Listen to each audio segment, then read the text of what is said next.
So, I'm a little late on this, about almost halfway through the new year of January, but we are here with the end of the year box office report. Who won, who lost. And with 2021, we had a lot to go over. Because people were studios were saying, okay, we feel comfortable enough to throw movies out here. Some studios did smart things, some studios did not do smart things. So I will treat this like I treat my normal worst to best or best to worst, in that the worst and the best are going to be left till the end of the year.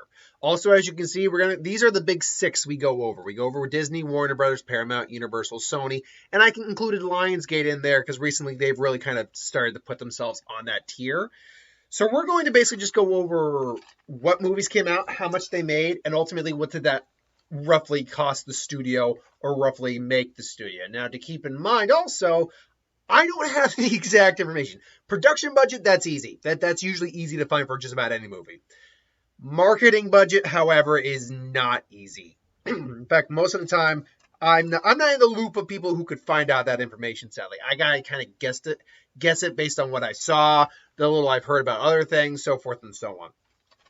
So we're gonna go through this together, folks. So coming in at the number 5 spot, the second to worst box office loser this year was Lionsgate. Now, Lionsgate did not have a huge amount of movies come out. They had 5 big movies come out. Unfortunately, all 5 of those movies did not do well. There was Chaos Walking. That's it. Chaos Walking, Voyagers, Spiral, Book of Saw, The House Next Door. The House Next Door, Meet the Blacks 2, and Hitman's Wife's Bodyguard. It's a bad year when the one that did the least bad is Meet the Blacks, but Meet the Blacks is only made, from what I could find, on about 3 million, give or take, or about 3.5 million. And if you include production budget, which is probably about, or marketing, which is probably about double that roughly, it was made on like 7 million ish. So when you take out what it made, about almost 3 million, it lost about 5 million. Small loss, but a small film you wouldn't really concern yourself with. However, Chaos Walking, particularly Chaos Walking, like Voyagers lost a bit of money, and even Spiral, Book of Saw lost a bit of money. Not a huge amount, but a bit of money. But the 2 big losses for Lionsgate this year were Hitman's Wife's Bodyguard, which ultimately only made about $105 million when it's all said and done. Or no, it made about, did I even do this right? What did I do? Oh, yeah, okay, yeah. Only made about 70 million. Sorry, only made about 70 million. But was altogether made on about $105, so 105 million, which ultimately means I only made about 47 million when you break it down. This one lost about 58 million bucks, which is still chump change compared to the large amount that Chaos Walking lost. This is a film that kept getting bumped, was not getting good reviews. It was just a train wreck of a movie that ultimately only went on to make about $26 million against apparently a $100 million budget. And with probably about 30 million at least in marketing. I roughly put it at a 30 million marker. So you're looking at a film that ultimately lost them about 112 million. When you add all up their losses together, including Voyager, Spiral, Book of Saw, you're looking at a film that lost 224 million, or excuse me, a studio lost $224 million on their film division this year.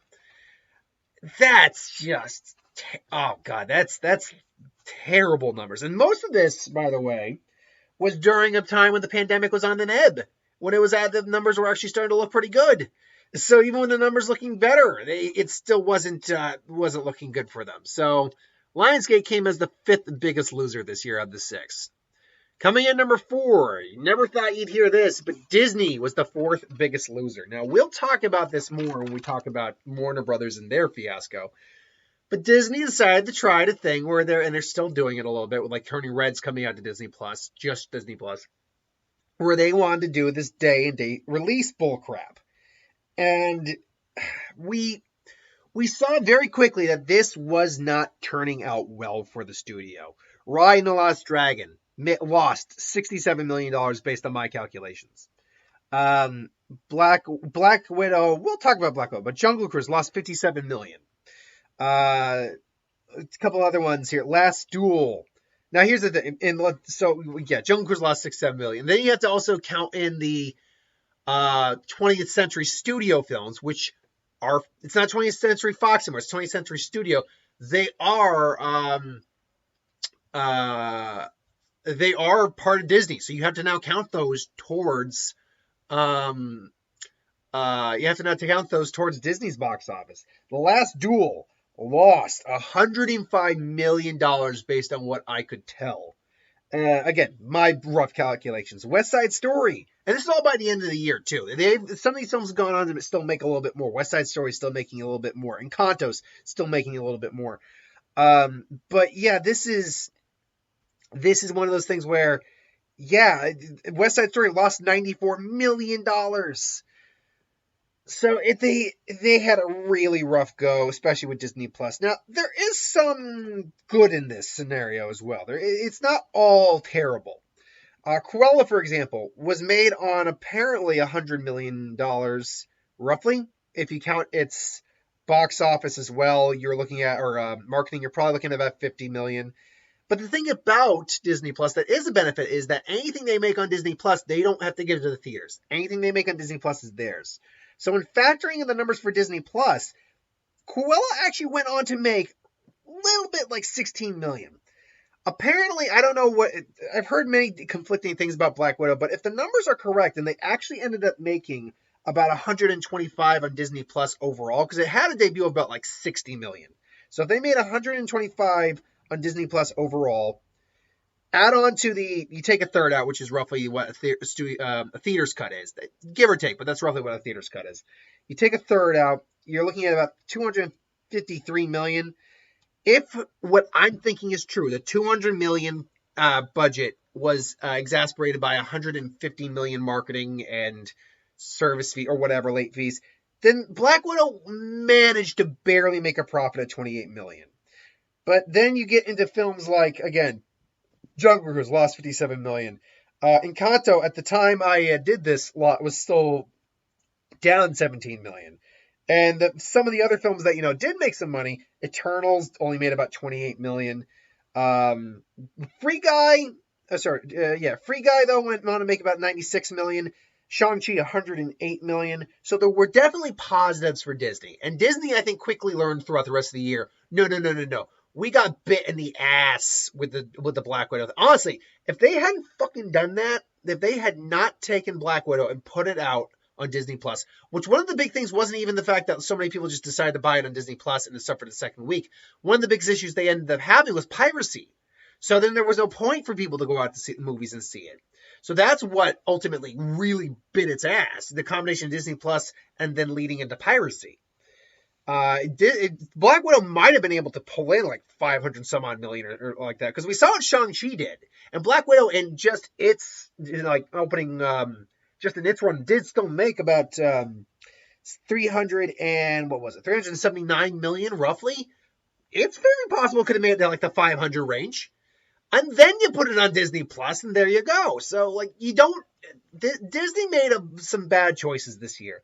And it ultimately cost them, by my calculations, they maybe lost about 54 million. Now, again, my calculations, while my math is right, the figures going into said math probably aren't correct. But this is like my rough guess estimate here. So yeah, Disney did not have the best year, but they're still far from the worst. They're only number 4. Everyone else this year who, was a part of the movie industry, went on to actually make a little bit of money. Everyone else had a little bit of profit in there. Coming in at number 3 spot, we have Paramount. Paramount did not. When I looked over what Paramount's movies were this year in terms of like mainstream that actually was making, any sort of significant amount of money, Paramount had 3 movies this year. And their movies were A Quiet Place Part 2, Paw Patrol, and Clifford the Big Red Dog. Now, Clifford the Big Red Dog was the problem child here. It was the one that lost money. It was made on 64 million.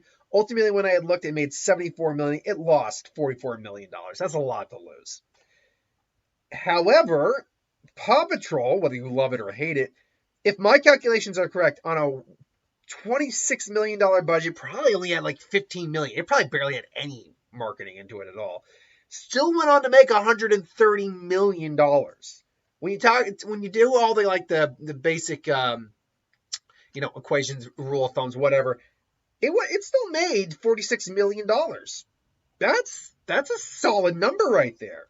Likewise, Quiet Place Part 2, which was made on more than the original, made about made about like 30 million more, roughly speaking. Maybe 40-ish almost. Still went on to make $297 million.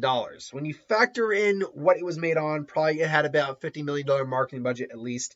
You're looking at about $90 million profit it made. So the studio actually had a solid profit of $92 million. Now this stems from having some products that people just wanted to go out and see. Families taking their kids out for Paw Patrol. Quiet Place Part 2 being a big tentpole film, coming off a great film of the original one. And Clifford's just kind of an anomaly. Yeah, Clifford made a little bit for the streaming service, but it was not enough to compensate for that. But they were able to sacrifice quantity for just straight quality, so it's all good. Paramount came in number 3 this year. Coming in at number 2, we got Universal. Universal actually had a really good year this year. Let's be clear. Let's get out of the way the ones that they didn't make any make any money on.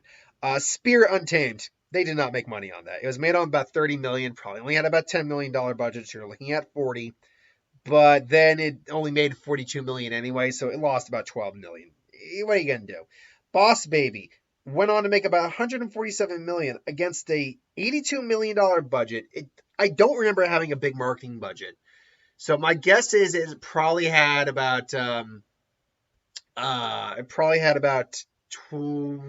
million in marketing, maybe, because a lot of films this year, I keep mentioning it in the box office report on Sunday, but a lot of films I think had to reevaluate how much marketing you put into a film. Shang-Chi, for example, apparently only had 30 million despite having a $150 million marketing budget.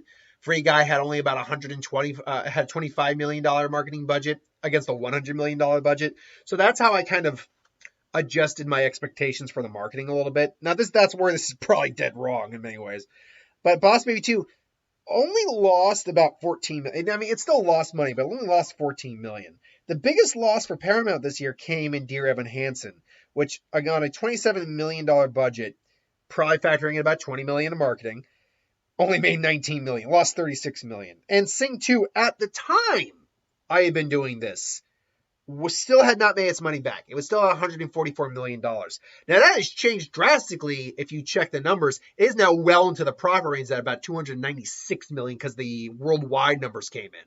So it is actually also a big one for Universal. But at the time, at the end of the year I did this, that wasn't the case.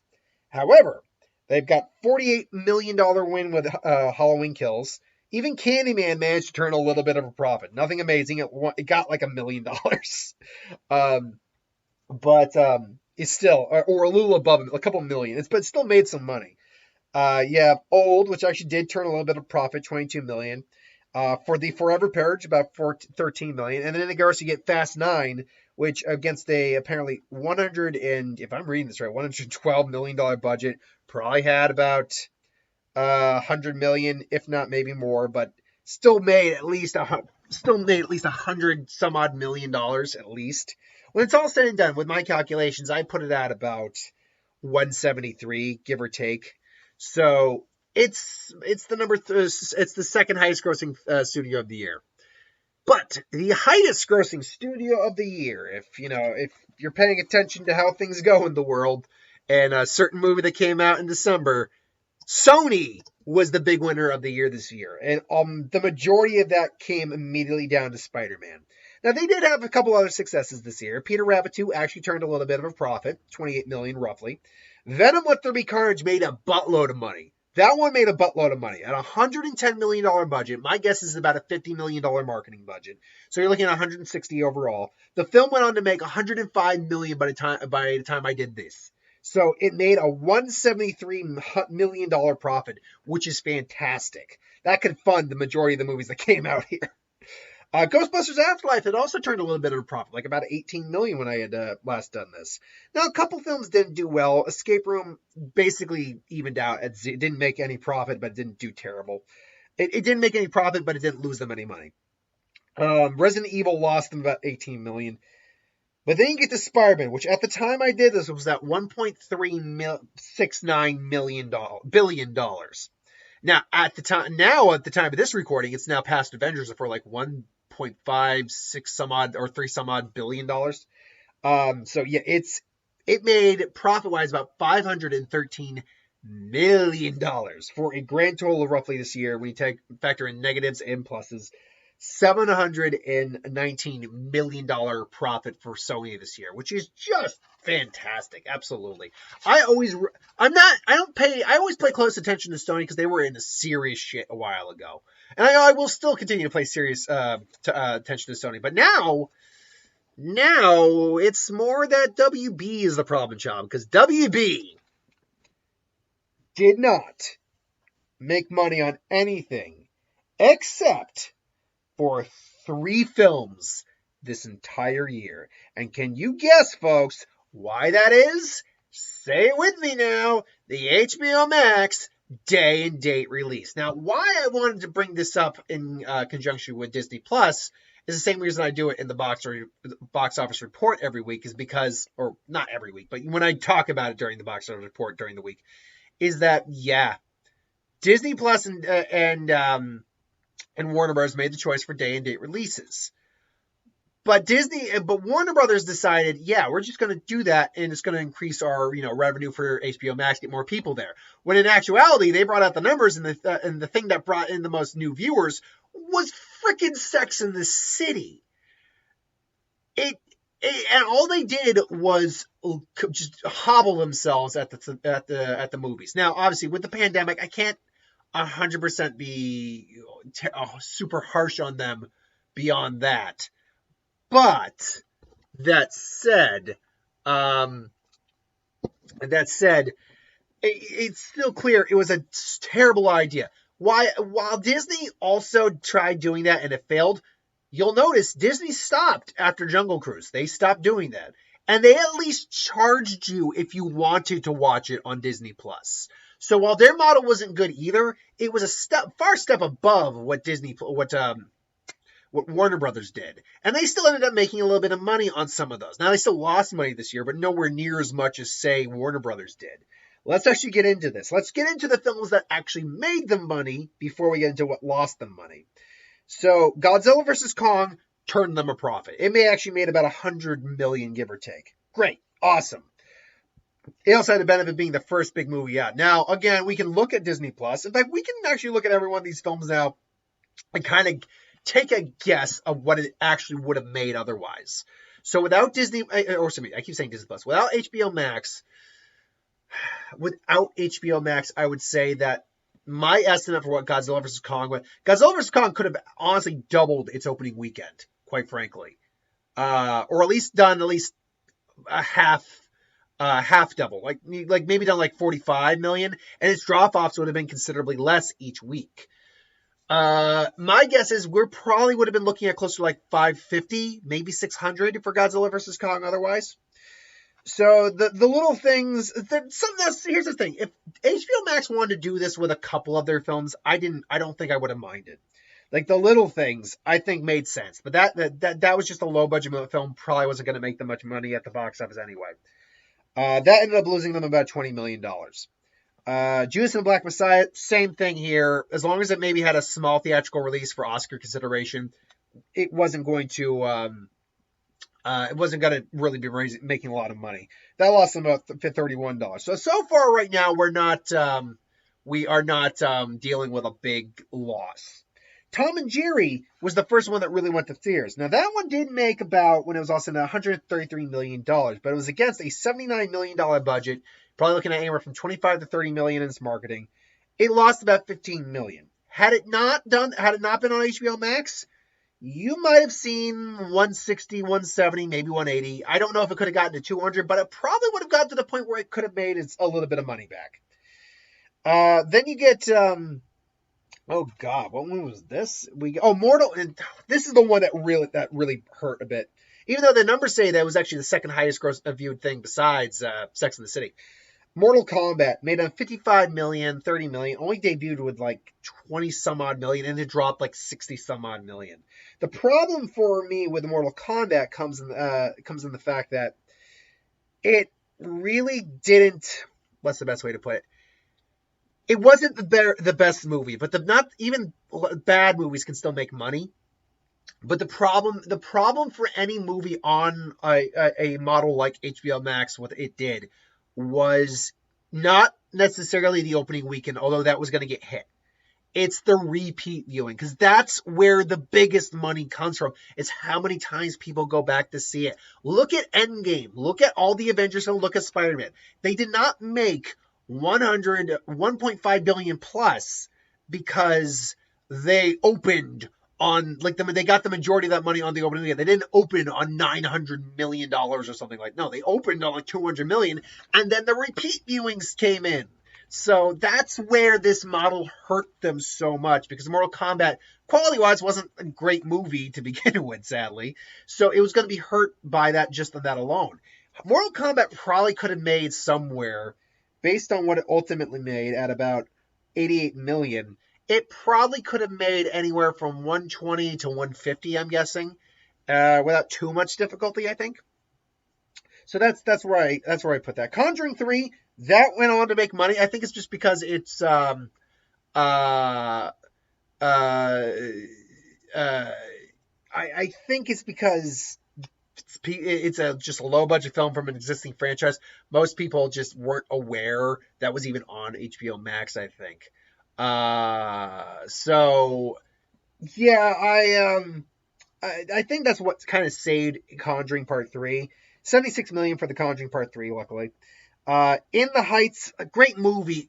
I don't even know. See, this one I don't even know if it had HBO Max or was on HBO Max. I think it was.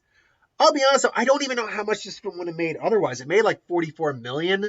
I think it would have made maybe like 70 some odd million otherwise, I think.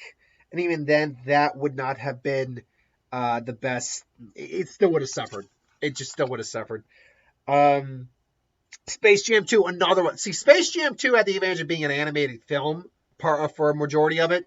So I do believe that it would have most likely have gotten its money back to some degree.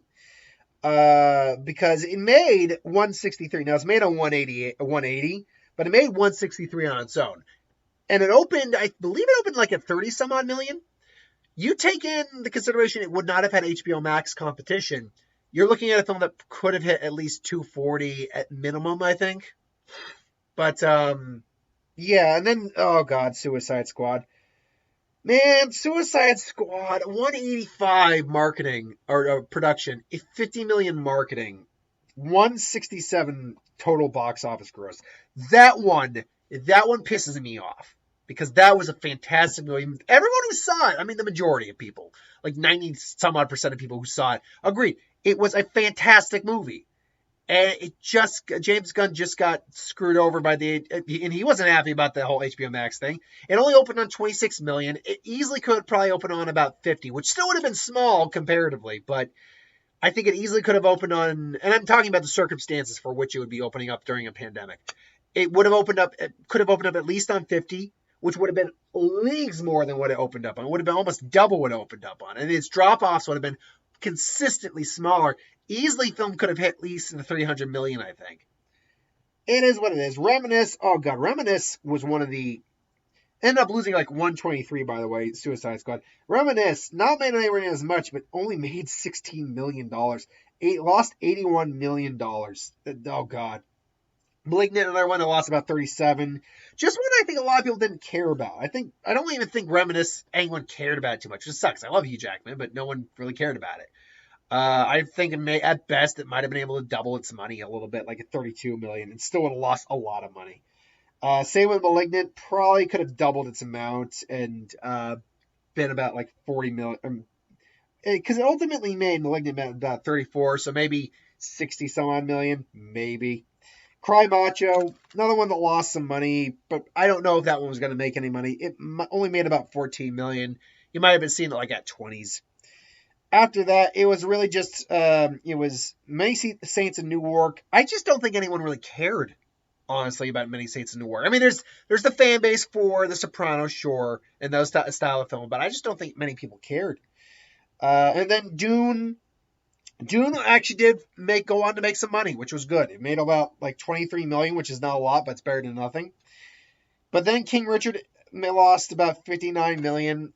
I think it could have made by the end of the year like 40 some odd million. It was only at 27 million last I saw, or at least last I saw when I did this. And then you get Matrix on a $190 million budget. This film lost, when I did this, $169 million for a grand total this year of a $593, near $600 million loss. Lionsgate may have lost 220, but this film nearly tripled that. Or this studio nearly tripled that. And let's be frank. Let's be very frank here. I'm harsh when I bring it up a lot, but I call it like I see it. That is 100% on Warner Brothers for that day and date release. I'm not saying every film they did would have made their money back. No. In fact, you heard me say there was plenty of films I agreed would not have made their money back. But there is a chunk of films that could have made their money back. And the films that would not have made their money back would have taken a much softer loss. So, and the films that did end up making money might have actually made more money. So ultimately, yeah, Warner Brothers, man, I don't think anyone is going to disagree in terms of a studio loss, that these guys were the biggest losers financially this year. But look, that is ultimately just my opinion based on the numbers I have and the math I have. There's probably information that could come out that I'd be dead wrong on. Let me know what you think about this. Do you agree with this, or do you think there's numbers that could come out about the last year that would be different? Remember, I am referring to the numbers that came up to the very last day last year. So basically the 31st of January, technically I did the 31st of January, 31st of December, and the first weekend of January. I did a lot of the first weekend of January because it was basically going into the new year that way. So that's how the box office kind of came down for me this year. But what do you think ultimately? Like, comment, share, subscribe. I hope you enjoyed. I enjoy doing these. Thanks for watching. I hope you enjoyed. Like, comment, share, subscribe. I'll see you folks for the next one. Have a good day.